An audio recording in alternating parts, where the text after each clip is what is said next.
Welcome back to Fourth and Forever, guys. This is your host, Hounds of Hal, joined by co-host Raider Red 90. We're shooting our fourth episode today, and we're going to be joined by three of our competitive teammates and league mates.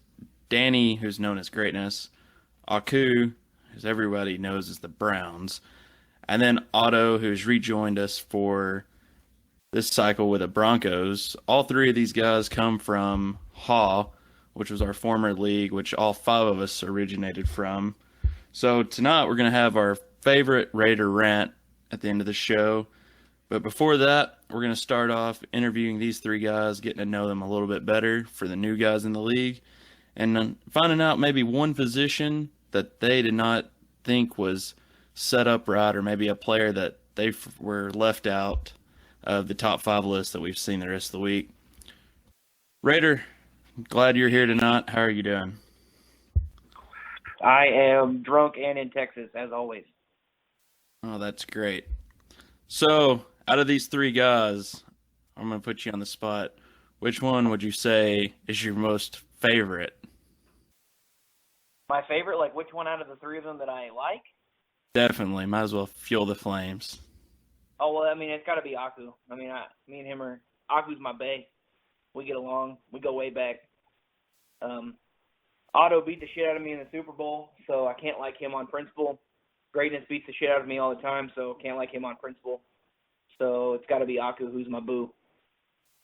Well, Otto and Danny, how do you feel about that? Getting shunned by a Raider. I mean, if the solution to being his friends means that you can't beat him, then I'm happy not to be his friend all the time. Oh, man. All right, so we'll start off with Aku, since he's Raiders' favorite little teacher pet. Aku, you're hosting the Browns again this cycle. Tell me one rookie that you're looking forward to using for the Madden 17 cycle. Oh, that's got to be Coleman all day, every day. Well, why is it Coleman? Coleman, he's fast. He's coming in with an amazing 91, spectacular catch right off the bat. He's not tiny. I mean, he's a guy coming in 78 overall. He looks great, honestly, on paper, and I can't wait to use him. Now, I'm going to ask you this because I know Coleman's route tree from being in the Big 12. Does the fact that his route running might be a little low, does that bother you in any way, or is that something you think you can overcome?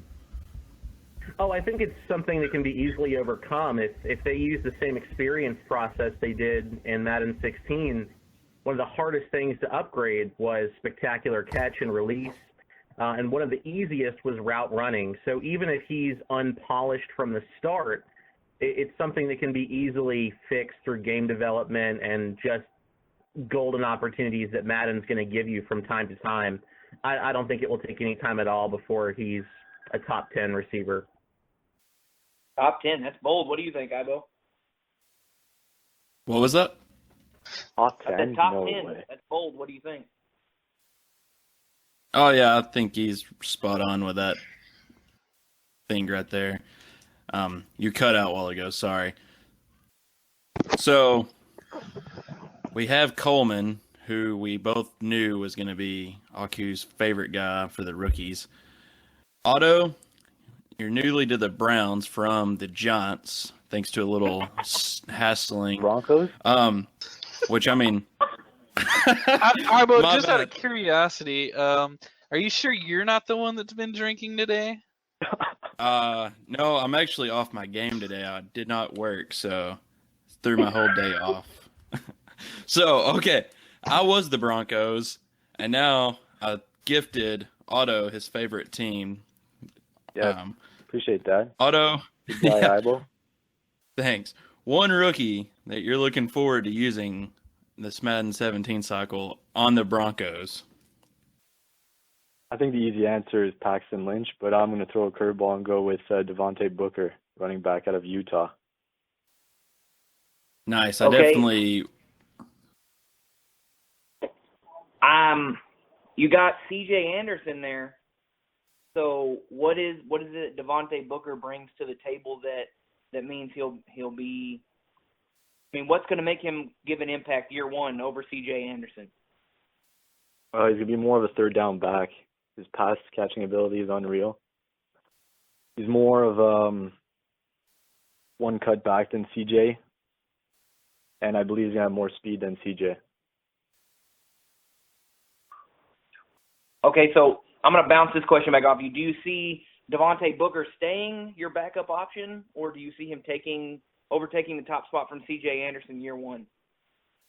He might take over CJ. He could also be. I might be able to run a system like two-back system, and utilize Booker in the backfield with Paxton Lynch using those short passes, some screens here and there. Interesting. So we could see a big shakeup year one on the Broncos. I was definitely expecting Paxton Lynch to be your answer. Kind of excited to see that Booker is gonna see the field, because I really thought he was a great back. Ibo, if you don't mind, I'm going to go ahead and bounce the same question. Who's going to be your impact rookie and why? Greatness, what do you got for us? I know you've been prepping for this all day. Yeah, actually, I'm going to try to avoid the obvious one. Everyone knows I'm looking forward to Keanu Neal. 93 hit power, as we found out via Twitter the other day. I'm really looking forward to that. But depending on ratings, I'm actually really interested in our second-round pick, Deion Jones out of LSU, a linebacker. And main reason being is, I'm not sure how many people know this, but Jones actually ran a 4.38 as a linebacker at his pro day. And I understand a lot of people are kind of down on pro days, but as many people may recall, Ryan Shazier didn't run at the combine at all and ran, I believe, around a 4.38 himself or 4.4 at his pro day, and we saw what came out of that. So I'm really excited to see the potential speed out of Deion Jones at linebacker this year. Okay, so Deion Jones at linebacker, what linebacker spot do you see him playing? Are you going to user him? Like, what role do you see him playing overall? The interesting part about it is he has the makeup more so of the weak side linebacker. But with the way that the NFL is kind of trending, Dan Quinn and staff are actually looking at starting him at middle linebacker this year, as we had a fourth-round rookie who I think we're actually going to start at will, in real life anyway, but in the game you probably won't see the field. But I'm looking at middle linebacker. I've actually been working a lot on my user skills at middle linebacker. They're still not anywhere near good enough, but in the earlier downs, say first down, second down, I do actually plan to user linebacker, and then when it's second and long, third and long, that's when I'll jump back up to Beasley and user the defensive end. Yeah, it's definitely going to be interesting to see that. That's actually a great plan, though, to keep your run game heavily loaded. So, staying with you, Danny, what is one position you're going to look to upgrade season one? Oh man, that's actually the Falcons roster is actually in a lot better position than it has been any of the past two games. I've got youth and talent.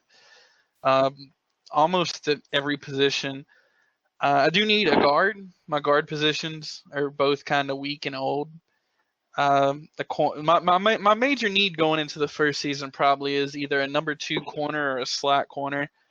Robert Olford's good, but outside of Trufant and Olford, our next best corner is a 7th round pick from last year who wasn't exactly rated very good to begin with. So I need to upgrade at corner, whether it be a number 2 corner or a slot corner. Okay, so let me ask you something here. If you could pick any target, like assuming that the party is interested in trading that guy, if you could pick one target to fill that need, who would it be? It's actually a really good question. Obviously the one target that has actually been pushed out so far, being Joe Hayden, would be a big upgrade. I mean, that's the number 1 corner coming into play number 2 basically, but I don't think that's a realistic goal. I haven't really had much chance to look around.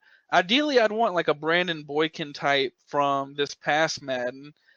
Somebody around a 76 to 78 overall that has good speed still, but their coverages may be in the 70s as opposed to like the 75 to 78 range. So in terms of a particular player, I'm not sure. It would honestly, I don't want to spend too much unless it's for an elite corner. Interesting. Yeah, That's a great deal. last cycle you had that legacy corner. This cycle none of us have legacy corners or legacy players at all because it's a new league. So it'll be interesting to see how you do filling your shoes at the corner position. So Otto, back to you with, I know you've had a little time to think. What one position would you like to upgrade season 1 for the Broncos? Oh, definitely right tackle. Right tackle. Especially with the schedule we have this year. We played J.J. Watt and we played Khalil Mack twice a year. I don't know if anybody saw that game where Khalil Mack had 5 sacks against Michael Schofield last year. Man, that shit was unreal. So yeah, so anybody but Donald Stevenson or Michael Schofield, right tackle. Okay, so I'm going to pose the same question to you I posed to Greatness. If you could pick any person, regardless of if they're interested in trading them or not, to replace your right tackle, who would it be off of any team? Right tackle? Honestly, I don't know. I haven't really checked. Usually for offensive linemen, though, I want to go more youth through the draft. I find it's easier to build the offensive linemen through the draft and through the season, like rating wise. But anybody would be maybe Mitchell Schwartz. I think would be one of the names I would look into. Mitchell Schwartz. I'm not really well versed in Mitchell Schwartz. What team does he play for? I know he was a free agent. He used to play for the Browns. Yeah, I think the Chiefs may have signed him, actually. I'm not 100% on that, though. Yeah, I signed for him last year. Well, actually, I traded for him in a package deal from Aku. All right, so Aku, one position you would like to upgrade season 1. I know you're a draft pick hoarder, so would you like to stockpile draft picks or upgrade positions? Well, I think the real answer is both. If you have the opportunity to make a trade to stockpile in the back and still get the guy that you want, I think you always do that. In terms of a player, though, it depends on the caliber of the player. I think right now a strong safety would be ideal as an immediate upgrade. As you know, they don't have Dante Whitner anymore. They lost Deshaun Gibson to the Jaguars. So they're really in a bad spot in terms of where safeties come in. Anybody else is going to be coming in older and proven at this point. And I think it goes to show last season I drafted Abraham Ears 9th overall because I valued the strong safety position so much. And honestly, if I saw a generational talent like that again, there's a good chance I wouldn't trade down and I would just take him and keep him and love him forever. Okay, so same question to you. Strong safety is your position of need. You can trade for anybody in the league off any team, assuming they're, let's assume anybody's available. Who is it you're trying to trade for to replace your strong safety position? Well, admitting, the way Madden treats them anyway, strong safeties and free safeties are so fluid together. I don't know that I would really limit myself to one or the other in terms of the trade, but I think I'd probably look for a Harrison Smith type, and I say that, not knowing the ratings that are going to come out, but a lot of the premier safeties in the league are getting a lot older, and, someone like, Matthew from the Cardinals is a fantastic player, but is a little too hybrid for what I would want out of my strong safety. So I'd have to come back to a guy who's a little more physical, like Harrison Smith, in my opinion. He'd be the guy I would target if I could get anybody. What about T.J. Ward? T.J. Ward. Well, Harrison Smith, I don't think is going to be on the board, but if I can interject here for 1 second, because I was actually thinking about the question. You caught me off guard earlier when you asked me who in particular I would target. And another player that's on the Browns roster, actually, that might not be rated that well coming into this year, I think Justin Gilbert, actually, could be a really solid fit in the nickel role. as he's had a rough couple years in real life. And another person, and this actually goes outside a corner. This actually addresses a different hole that everyone knows I'm a huge fan of. I always try to trade for him and never get him. Is I would love for this to be the cycle where I can bring Eric Berry over as a free safety. I know more than likely no chance of it happening, but I'm a huge Eric Berry fan, and that would give me a really, really, I think, one of the top safety tandems in the league. Pretty high on Maybe if Keanu you Neal, go that would to give you RFF's house and suck his dick, he might just swap Eric Berry to your team. I don't really Suck feel the like berry that's to a get the super- berry. I don't feel like that's a great What? offer. So we'll see if we can negotiate that sum between now and then and see where Didn't we Eric end Berry up. play for the Chiefs? Correct. How would RFF swap Eric Berry? because he's the commissioner and he can do those kind of things. So, Otto, if you had to pick one player, most of these guys you've played against in the league that are still around, if you had to pick one player to say that is your rival, who would it be and why? It would still probably have to be Troy, even though he's in another conference with the 49ers. Just all competitions we had in him as the Raiders, me as the Broncos. I think he still has the head-to-head record over me by a couple of games, but we had just fantastic battles throughout the seasons.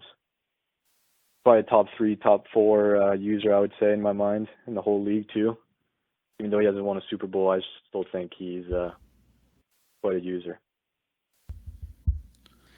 Okay, over to you, Aku. One rival. One rival, that's honestly, that's pretty tough. If Freak had come over, I would have nominated him just for the fact that I lost in the playoffs by a interception for 2 points. But really, no one from my division carried over. No one I played regularly. Most of the great players were all in the NFC. So, I hesitate to say Arlen, but I only throw that name out because I'd like revenge for losing in the playoffs.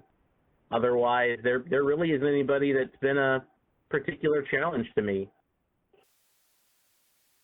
That's all right. Yeah, I definitely can see where if Freak could come over, he would be your rival. So let's go ahead and bounce this over to you, Greatness.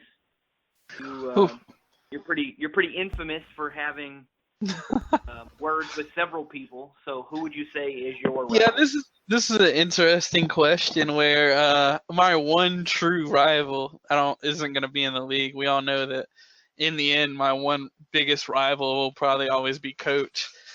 The easy answer is actually Raider because countless playoff matchups. But and then we have the outside Mr.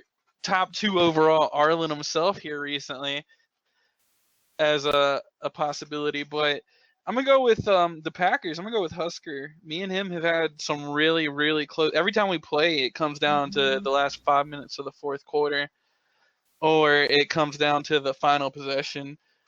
And one time coming down to overtime. Every time we play, it's really, really close games to the end. Okay. Yeah, go ahead.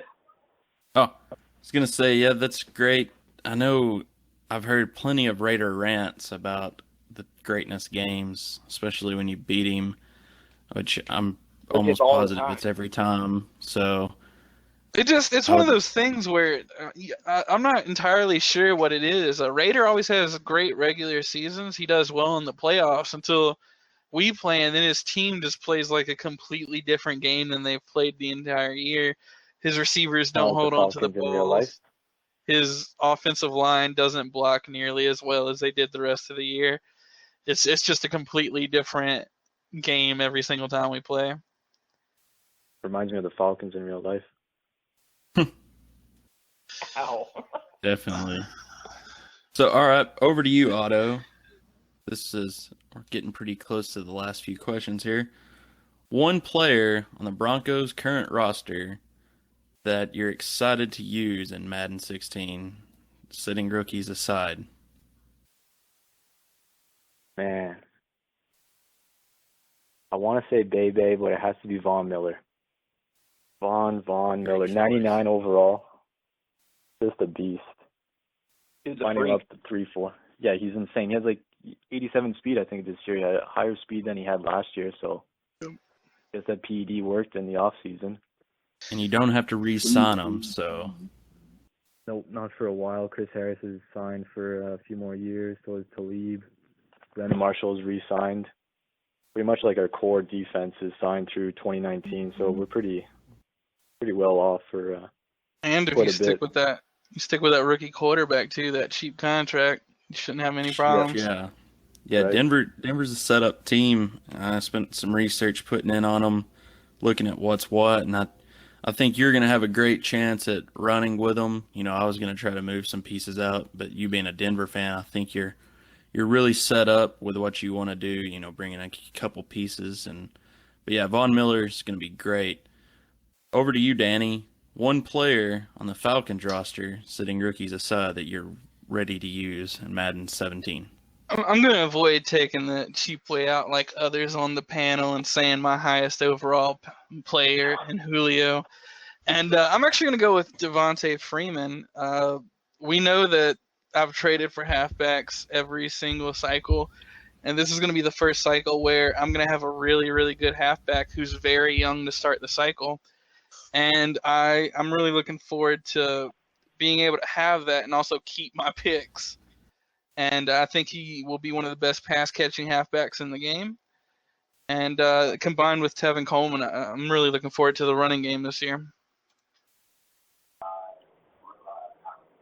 Yeah, you know, last cycle you were scrambling to bring in a halfback. You know, this time you're going to have a great Devonta Freeman, and that's going to be pretty good to have for the whole cycle.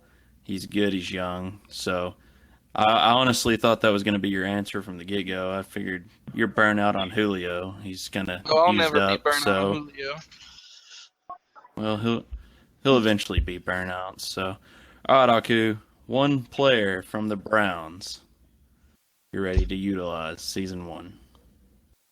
I feel like that's a trick question, being that it's the Browns, but I kind of have to piggyback off of what Great said about running backs. You know, he didn't have a spectacular year like Devonta Freeman, but Duke Johnson really came on by the end of the year as a good pass-catching back. He was a bit more rounded out than, of course, he was when Madden started and when he's just a rookie. So I'm really excited to see how they rate him because I've always said that my favorite type of back is a pass-catching back. I like that dual threat. And I think that he has a very good opportunity at being the back that I have for the entire cycle. So I would have to say him. It feels good to know that I have at least one player with the opportunity to be a starter on my team. You know, I'm surprised you didn't say the new signing, Demario Davis. Or You know, RG3. I was really excited you were going to... no one cares about RG3.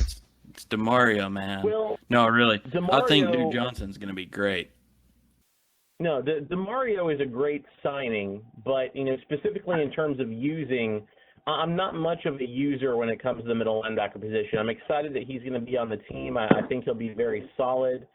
The only downside is that by the time the Browns are competitive, he'll already be on the wrong side of 30. But again, that's where that excitement for Duke Johnson comes in because that's a player that I'm going to be using every single game, no matter what, 20, 25 times a game. And that's just who I got to look forward to. Do you guys plan on using a single back formation or running out of the shotgun with your backs? It's actually, you're just asking all of them? yeah, that's a really interesting question. I've always been a fan of I formation personally. I think the Falcons have the best run blocking fullback in the league in Patrick DeMarco, dude that straight laid Luke Kuechly on his ass last year. So I'll probably be in a lot of I formation this year personally. I think me personally, I'll run out of any formation I want because I have the best offensive line in football. So. Yeah, I'm an I-form guy myself. I like having that front blocker, but I've never played with an elite running back like Adrian Peterson, so I'll have to I know, yeah. explore. I know more AD options out doesn't of like that. running with the fullback too. He's made it clear he doesn't like I formation. Who did that? Who made it clear they don't like I form? Peterson. He likes running a single back and no shotgun. Interesting. Okay, well, I don't mean to derail this conversation, but Otto, you're the last one to talk, so we're going to bounce back to you. Out of all the top 5 lists we've seen released so far, if you had to pick one player from any of those positions you feel like was snubbed out of those positions, who would it be? So far? Yeah, out of all the positions we've seen so far, the top 5, top 10s, whatever, who do you feel like was snubbed? I would probably have to say Drew Brees. What was he, ranked 6th according to Equipment Guru? Yeah, I think they said he was 6. Yeah, I would put Brees at number 5. Just the work he's put in throughout the years. Leading that team, that god-awful team in New Orleans. Year in, year out. The Aints. Man. That's interesting. I really thought you would say Demaryius Thomas got snubbed off the top receivers list. No, Demaryius was just awful last year. His drops were just infuriating. I think he has like an 80 catching in the new Madden, or he will. He's probably going to have like the drop open trait as well. He's not going to be an elite wide receiver, that's for sure. All right, well, let's continue this line of questioning. Aku, who do you think was snubbed off of their top list and why? Well, it's got to be it's got to be Gurley. I mean, you look at guys like Doug Martin, who's really a product of the system and, has been mediocre at best for most of his career. He's had a few flashes, but a lot of that has had more to do with the workload he's been given and the opportunities of no one else really being good enough to challenge him for the carries. And you get a guy like Gurley, who was absolutely phenomenal throughout the entire season, and I think they said he wasn't even top 10. I think that's a huge snub for Gurley and what he accomplished last year. Yeah, Gurley was definitely a snub. I mean, not to mention, was it Trey Mason was the other back in that field, and he's pretty good too. So for him to beat him out and stave him off and still he put up over 1,000 yards. Gurley, I definitely agree, was a snub. Doug Martin had, I think, 2 years of injuries before he put up his solid year. So let's continue. Greatness, I know you've been waiting to answer this question. Who was snubbed off their top 5 list? Yeah, I'm going to avoid the homer answers of Desmond Trufant. And I'm going to avoid that, and I'm going to actually go with defensive end. I think Michael Bennett was a huge snub at the defensive end spot. He had a fantastic year last year. I want to say he actually led the league in hurries. I don't know the exact stats. He had a good amount of sacks too, though, but I think that was possibly the biggest snubbing. My first guess was actually going to be Drew Brees, but since Otto already said that, I think Michael Bennett's up there. All right, well, since I'm asking this question, I'm going to ask our host, Ibo, who do you think was the biggest snub off the list so far?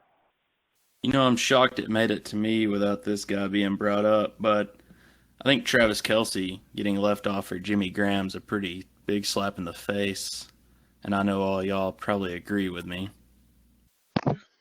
Yeah, Jimmy Graham is just 100% riding his performance off the Saints still. He has shown some promise with the Seahawks at times, but not being able to stay on the field, and when he does stay on the field, he's not consistent at all anymore. That's just a terrible fit for him in Seattle. I agree, and I think the reason Kelce suffered in the ratings has more to do with Andy Reid's utilization of him than his potential. And I would definitely lay the blame at how often Kelce was unused in games where he could have made an impact because of Reid's schemes. Yeah, man, I'm 100% with you. I feel like Kelce, I really thought Kelce was going to be top 5. I thought he was just as good as Greg Olsen. And, maybe you're right. Maybe it is his scheme that kept him, or Andy Reid that kept him from cracking that list. But honestly, Jimmy Graham, I don't see anything he did last year that warranted him being a top 5. I don't know how Definitely Graham not. makes it in top 5 with 48 receptions last year. He had 2 touchdowns and 600 yards. Jimmy Graham. Oh, 48 catches Graham last year. Was terrible. I mean, All right, so everyone. Can we talk for a second about how terrible the Josh Norman #1 thing was? I mean, since no one mentioned it. I don't personally think it's that terrible, to be honest with you. Really? Josh Norman. It's like I was saying in chat. Everyone keeps saying Josh Norman had one good year, but if you look back at the last half of the year before that, Josh Norman was playing at a very high level then too. And then he had a great year last year, and it was truly a great year. And I'm not saying that he's for sure the #1 corner, but the way they have the ratings this year, there's no one corner that's really standing out above everyone else. You can make the argument that Chris Harris Jr. should be better. You can make the argument that Patrick Peterson should be better, and so on and so on. But in my opinion, they're so closely rated that him being 1 overall point better than someone else isn't like a huge mishap of justice to me. All right.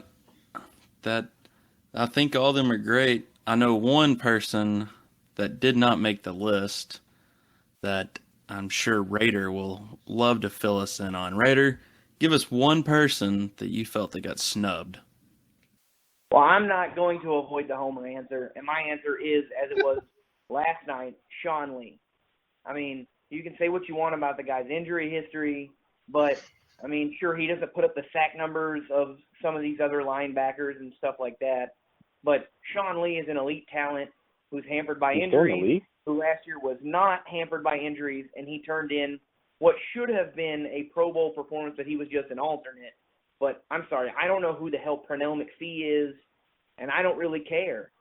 Sean Lee was and is a top 5 outside linebacker, and I don't care if you call me a homer for it. I still agree that he's that good. He's phenomenal. Wasn't he 5 right outside linebacker? He's the third best, maybe 3 or 4 best right outside linebacker. All right, guys. Last question for all of you. Real quick, Ibo. Raider, in your personal opinion, what 4-3 outside linebackers do you think are better than Sean Lee? Do I think our 4-3 outside linebackers that are better than Sean Lee? I don't think there's a 4-3 outside linebacker better than Sean Lee. Not a single one. So you think Sean Lee's better than Levante David? Yes, I think Sean Lee's a better linebacker than Levante David. What about Thomas Davis? I think he's better than Thomas Davis. What about Betty Davis? I don't know who Betty Davis is. Sure, I'll have to let you hear that song. So, it's interesting. I'm not sure. I mean, honestly, can you give me a reason why Sean Lee is not the best right outside linebacker in a 4-3 or outside linebacker in a 4-3? Why is he not the best? I'm hearing a lot of silence. I mean, I don't really know how to answer that question. Well, it's a lot different when you're a fan of the team and you watch that person play week in and week out, as opposed to, like, I've rarely ever watched the Cowboys games unless they're Sunday night games, which happens about 3 times a year for some reason. Because we're better than the Falcons? It's got nothing to do with the Falcons, though. I mean, it's hard to be better than the Falcons when you go 4-12. But we still make the money. That's what I was getting at. But I mean, the second part was that as far as money's concerned, we bring in money. That's why we're on Sunday Night Football, Monday Night Football. See, and that goes back to the whole when we were talking the other day about why people don't like the Cowboys. It's because even if the Cowboys go 4-12, they're still going to get 4 nighttime games a year. Hey, look, it's not our fault that we make money and the Falcons don't. No, see, you're going back to, like, insulting my team when I'm not saying it like that. I'm just saying we make more money than any team in sports. We're the most valuable sports franchise in the world. So whether we suck or not is totally irrelevant as to why we get those nighttime games. And that whole mindset right there is the exact reason why people don't like Cowboys. It's not a mindset when it's true. Go look. We're the most valuable franchise in sports. No, I'm not disagreeing with you. I'm not. I'm just saying when you don't put a great team on the field, and I understand the Cowboys were injured, but you're still going to be getting all these primetime games while other teams that are having better seasons aren't getting any ever. That's why And those fan bases are going to start not liking the Cowboys. But I'm 100% with you that it shouldn't be that way. But the fact is, it's a business and it's about making money. I mean, don't get me wrong. The Seattle Seahawks last year were the Denver Broncos could have been in more nighttime games. But I'm just saying, the fact is, it's a money-making business, and the Cowboys make money. Does it make it right? No. It just makes sense. That's all I really got for it. All right. Well, after a little bit of some Raider rant, pre-Raider rant. No. All right. Final question for all three of you. Predictions for season 1. Otto, you've been like the quietest one other than Aku the past 5 minutes. Give me your season 1 prediction for the Denver Broncos. 19-0. I don't see how we can lose. 19-0. Jesus Christ, this motherfucker's stealing my answer. That's twice. It looks now, like you're going to be 18-1. God damn. I would say probably 11-5, 10-6. I don't know anything about this Dan guy for the Chiefs. I heard he's really good, but there's another guy too that played for the Chiefs last time, and I beat him a couple times too. If you're interested in Gouda or mozzarella, he's pretty good. Okay, that's what I heard too. And then I don't know about the Raiders guy, Sage. He can't be any better than Troy, so he's overhyped. Plays 1 win. And then the Chargers are MIA. Yeah, Sage is a pretty beatable guy. I think you're gonna have a good competition there, but you'll just have to deal with a little cutting the cheese for a little bit, possibly with a couple of division games, maybe. And in week 5, we got Atlanta coming to Denver. That's an easy win. Easy win, boys. Mark that shit up right now. Pretty easy win. And this AFC South is going to be tough. We got Ireland and RFF. Those 2 games could go either way.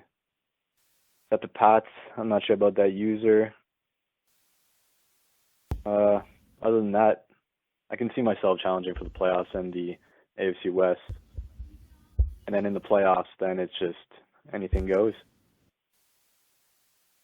I hear you. Yeah, the AFC stacked up.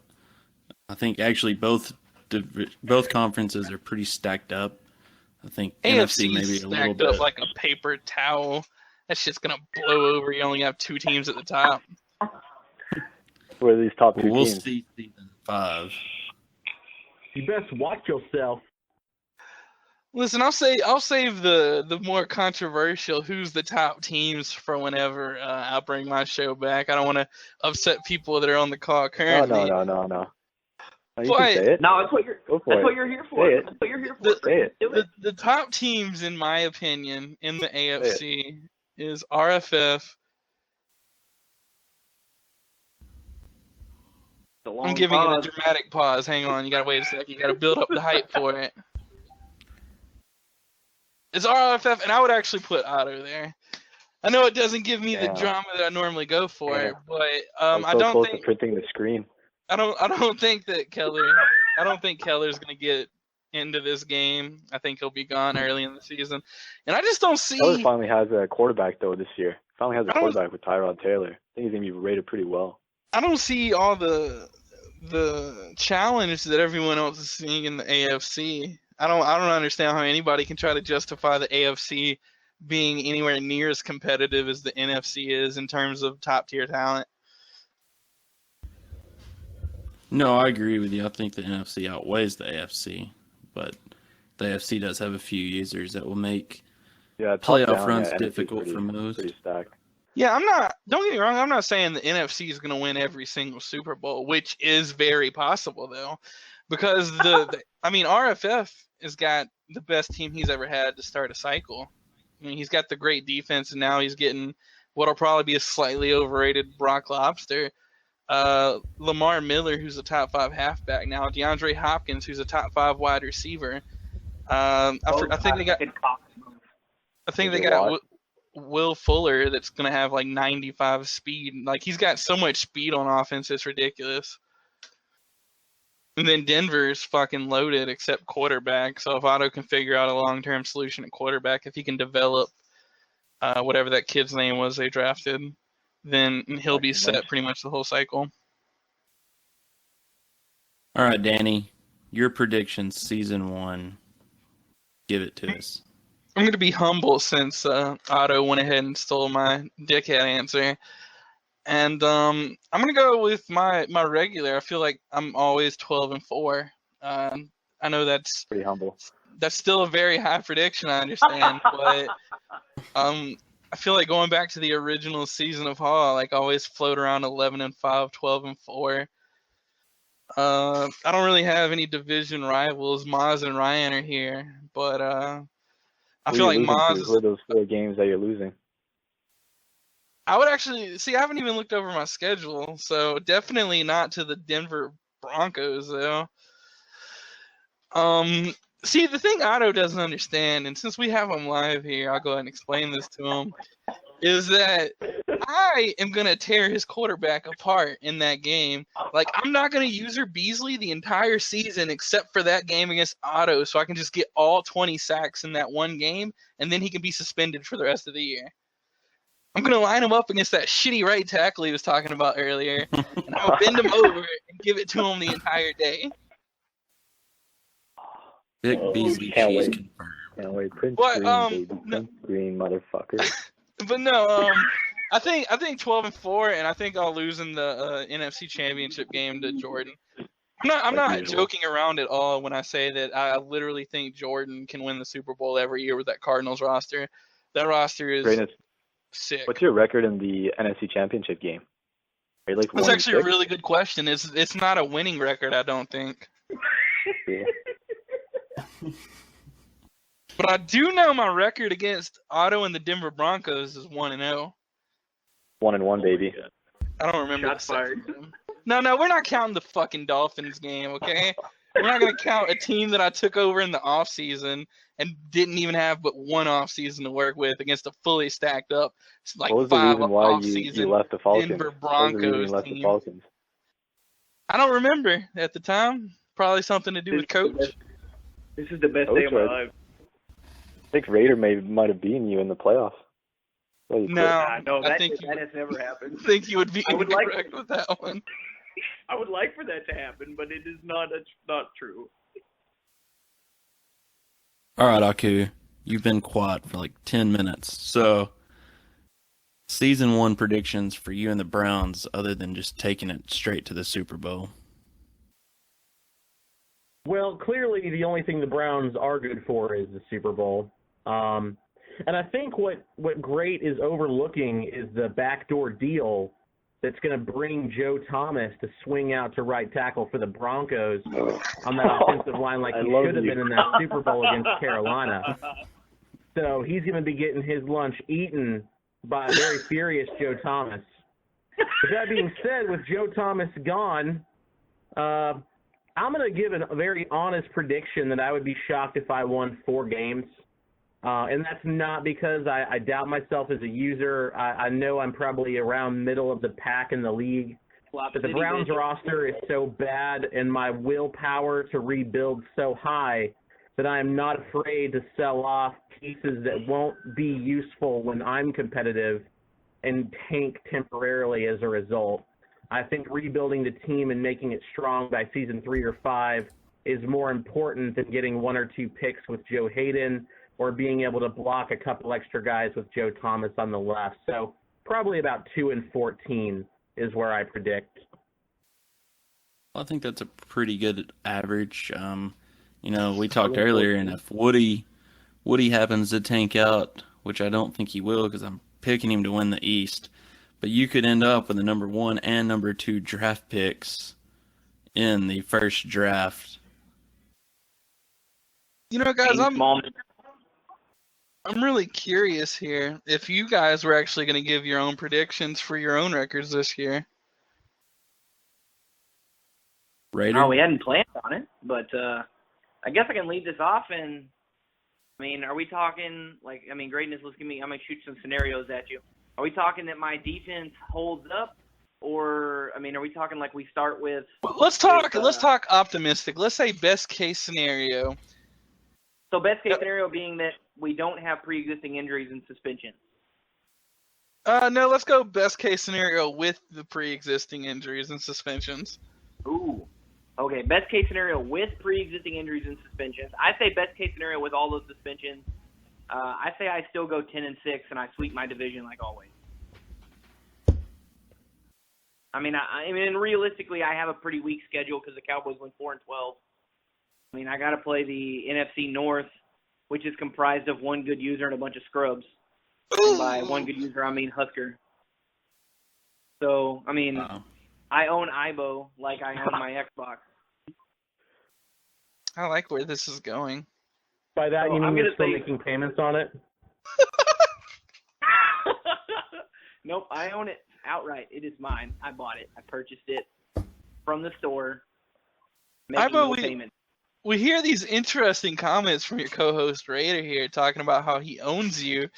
How do you see, I'm not sure what team you're even on now. You switch like every other day. How do you see whatever team you end on performing in the season? And what do you have to say to Raider about his comments? Well, you know, Raiders guys will be unsuspended, those filthy thugs. But, you know, by the time we play this this first season, I think I'll be able to steamroll him with whatever I've got up my sleeve with whatever team I'm on. How much you gonna pay me to lose? I got someone out of your division for you, so we'll call it even. You would not sweep your division if it wasn't for me. So, with that being said, we'll go back to my prediction. I honestly think whatever team I'm at, I feel like I'm an 8-8 guy, usually every season, maybe 9-7, but I've got some tough games, Jordan and RFF and Husker twice. So I'm definitely going to say that it's going to be an 8-8 season, year one for me. Now, my question for you, Ibo, is you've kind of always seemed to float around that 8-8 record in a way. Are you okay with that? Like, if you have an 8-8 season, you know, is there like this disheartening feeling you get, or is it something like, all right, you know, that was somewhat successful, time to plan and move forward?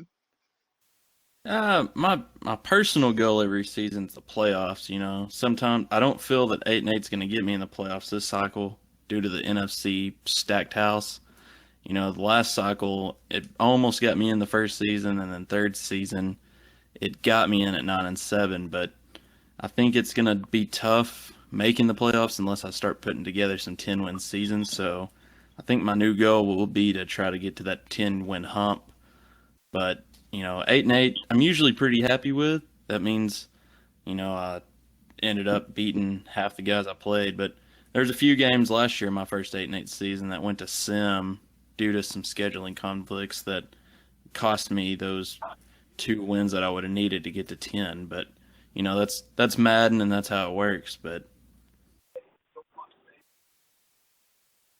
Greatness, what's the one game you're looking forward to on your schedule? Me? You talking to me, sir? Yeah, bud. Talking to you. Oh my God, you're gonna make me look up the schedule now. Shots are getting fired right now. Oh man, actually have an interesting schedule. I mean, if you want to talk about cream of the crop, I've got to play Jordan at the end of the season. I'm playing Husker in regular season. I've got the Seahawks guy. I'll learn his name eventually in regular season. I mean, at this point right now, just based off of everything that's transpired in the last 5 hours, I'm going to say week 5 in Denver. You know, I always love traveling to someone else's stadium and kicking their ass. So I'm really looking forward to that experience this year.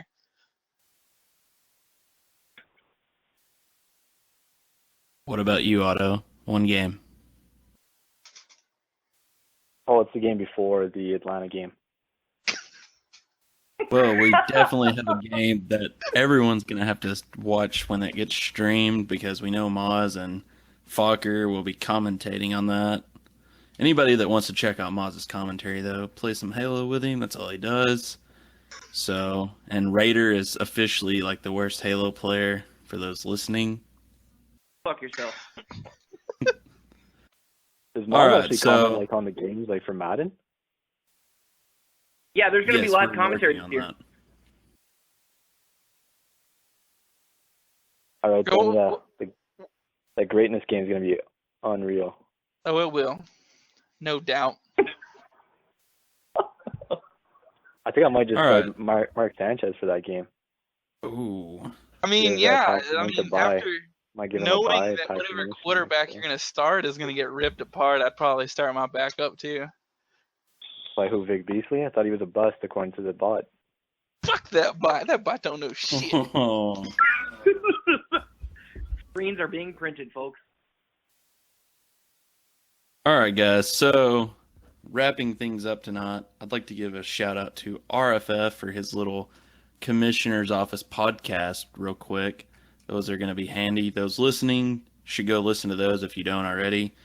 So, Raider, why don't you take it from here and give us the Raider rant for the night? All right. Hello, everyone, and welcome to the 4th edition of the Raider Rant. As always, I am your eternally pissed off host, Raider Red, and I'm going to drop some more shit on you that you may or may not care about. Now, for those of you that listen, last week I dropped a little knowledge bomb on you about our new ratings czar equipment guru. At every turn, I have ridiculed this guy for being awful at ratings and also awful at making up excuses for why his ratings are awful. So color me shocked when I pop into chat today and I see people flipping their shit because the ratings are ass and their players should be better. I'm not calling myself psychic, but what the fuck have I been telling you idiots? Do you think I was simply a drunk Texan spitting out misinformation at an alarming rate? Did you really think that your team would be rated differently and that I'm just a pissed Cowboys homer?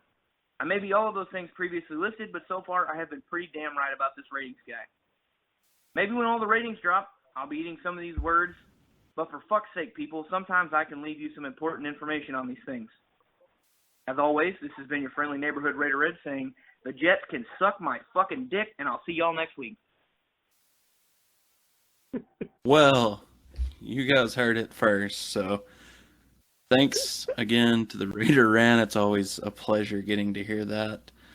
Thanks to Danny, Greatness in the Falcons. Thanks to Aku for coming on and being like the quietest one with no rivalry beef in here.